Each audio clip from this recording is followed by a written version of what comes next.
So, welcome back to another Flooring CEO podcast. My name is Bram. I'm the co-founder of Floor Launch, and today I want to talk about stop feeling sorry for yourself. All right, I am talking to so many flooring retailers. So we work with more than 100 flooring retailers across the United States, and I see a lot of people complaining about either the marketing cost or just how hard it is and to juggle everything together. And I just want to outline that when you're starting a business, any business that you're starting whatsoever, is going to feel hard. And there's a beautiful story because I was doing a training with back in the days when I was still doing water polo. So I played in the national team of water polo. And at one point, we were training 20 hours a week, right? We have to travel, we have to like arrange everything to go to the pool because it was a lot of work. And at one point, I was like saying to my dad, I was like, it's really hard, to balance everything, to also have a personal life and to also do like sports at the top level. And what he said was actually very insightful at one point because what he did is like, he basically asked me, okay, what did you expect, like playing at the highest national team? Do you think, like, what did you expect was going to be? Did you expect it to be easy? I was like, no, I thought, like it's going to take a challenge and probably going to be hard. And he was like, so this is how hard feels like, right? I was like, wow. So my whole mindset just changed because I was like, this is what I signed up for. You knew that growing a business was hard, and this is what hard feels like. And sometimes I just want to tell people as well, it's like, hey, we're your marketing department, but like, besides us doing a good job, it's still you have to do all of the rest yourself. We're just gonna get people. We raise their hand and say, I'm interested in flooring. Can you help me? And after that process, after we basically already qualified them and did everything, there's not much for us to do. Like, you still have to do all of the sales, all of the delivery. You have to manage the crews. You have to take care of any like flooring issues, what occurs. Like, there's so much stuff and shit that comes with it to running a flooring business, right? That I also see happening, and I really feel it, right? I really understand and resonate with that.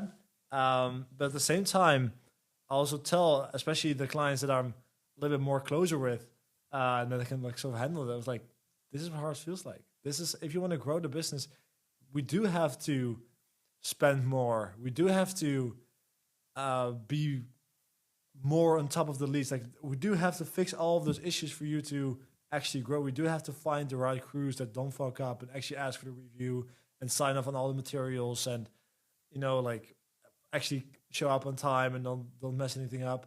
Like, it's all part of growing the business. And I was listening to Brian Elias, which is the founder of Refloor, a couple of days back in the podcast. And he was the founder of 1-800 Hansons as well, which is one of the biggest home improvement companies in the United States. And he was talking about that. It's like, at first, especially when you're starting out, you have to figure out the basics. You have to figure out how to basically build a checklist for yourself and build a checklist within your company to know exactly what you need to be looking for a good salesperson. You need to be looking for a good crews. You need to be looking for good project managers. At one point, you're going to have division managers. You're going to like have store managers, right? They're all running that. You have to figure out by doing how good looks like in those roles. And it's just part of what comes with business, right? Every time when I talk to my business partner, and he basically runs the whole operations side of things, and then he comes with a problem, and I ask him, is it a feature or a bug? Because a lot of times it's just something that comes with the business, right? If you're starting a flooring business, there's going to be all kinds of different features, right? That is alongside with the business. Mind you, every business has this. So there's no business that's perfect, that has no problems at all. Because ultimately, we are basically getting paid to solve problems. as entrepreneurs, and the better you are equipped to actually solve those problems, the more money you can actually make. Um, so I think that a lot of flooring business owners that um, they sort of hope that whenever they get bigger or whenever they have more people, that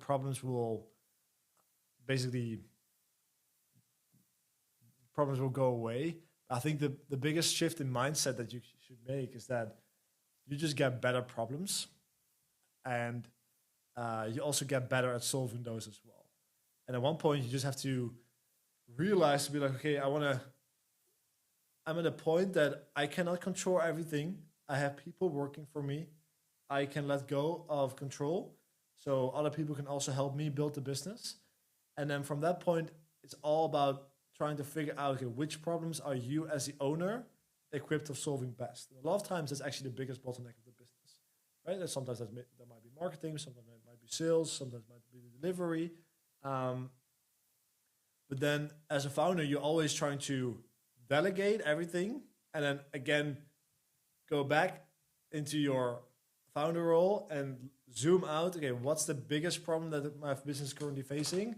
And then zoom into that part and then fix that and then do the same process again, delegate that process again, and go on to the next bottleneck. And I think it's just very important that you just sort of like have this feeling inside of yourself as well that you don't actually feel sorry for yourself, because you should not feel sorry for yourself, right? Everyone is dealing with problems. Every business has problems. Your business is not special. You're not a special snowflake. It's all about realizing that those big, nasty problems are, in retrospect, are going to be the exact reasons why your business is succeeding. And what I see with a lot of successful clients of ours as well, that are able to at one point also say, okay, let's scale up the marketing, let's get more leads in, and that basically you get back to like the leads problem as the main problem, is that they never feel sorry for themselves. They never get stuck into this complaining mode. And I see with some of the more of the beginner or contractors that are trying to build their retail showroom or just starting out or like are underneath like $1 million in sales a year, they're always looking for everything to put the blame externally and to say, yeah, it's because of the seasonality, it's because of the lead quality isn't great, right? Obviously, if you're not getting leads, that's a problem, right? Like you should be getting leads, but like the lead quality is always discussable, because if someone is living in a $500,000 home, but then you're not able to sell them, is it the lead quality or is it the actual sales process that's in place? And I think ultimately every problem that you're encountering, it's inside of your control. Every department in your business, they have different problems, but they also have different solutions that are being done before. Because if you look at the biggest companies, they had those problems as well. It's not as if Refloor or Express Flooring or Empire Today never had any of those problems. Now, what they did is they found the problem and actually found a good solution and systematized that to be able to implement that for all locations. And that's exactly why I think that you should stop feeling sorry for yourself. And then I would say the last thing that I want to add on to that is that if you want to be a real killer and a real flooring CEO, it's all about finding those problems and then acting with urgency.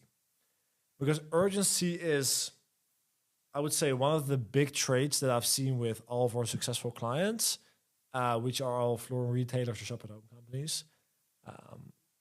And the best entrepreneurs that I've seen, they move with speed, with urgency, and they move with precision as well. So what that means is that we had a client that basically they have an operations problem. They don't necessarily have a marketing problem too much, but they had 5 locations. They have like, I think 20 or 30 salespeople. And what happened is every internet lead that came in wasn't followed up with properly. So basically what they did is they made sure that our call center was actually properly done, and implemented our call center. Now every lead that actually comes in gets followed up with within 5 minutes. And after that, they had another operations problem. And right now we're currently building out full flooring operation, operating system specifically for their use case. And they basically flew us out to actually do a deep dive into their operations to also make sure that everything that we are building is tailored to their situation. And the beautiful thing about that is that you just see that they have so much urgency, and they were so experienced inside their field. They were already doing this for 40 years, and immediately they found a problem, and boom, they immediately found a solution, started working on it. And I think the urgency and just being able to take the leap of faith and just really taking the next step to grow your business is something that I've seen with successful flooring business owners, and I think would benefit you as well. So basically, to summarize, stop feeling sorry for yourself. This is how it feels like, and just act with urgency every day, day in and day out, because all of the big companies that you're aspiring to be as well, they all had the same problems that they also had to solve. They just did it faster and better. That's all you have to focus on. So if that was any help, please feel free to share this podcast with any of your friends or colleagues, and I'll see you in the next one. Bye-bye.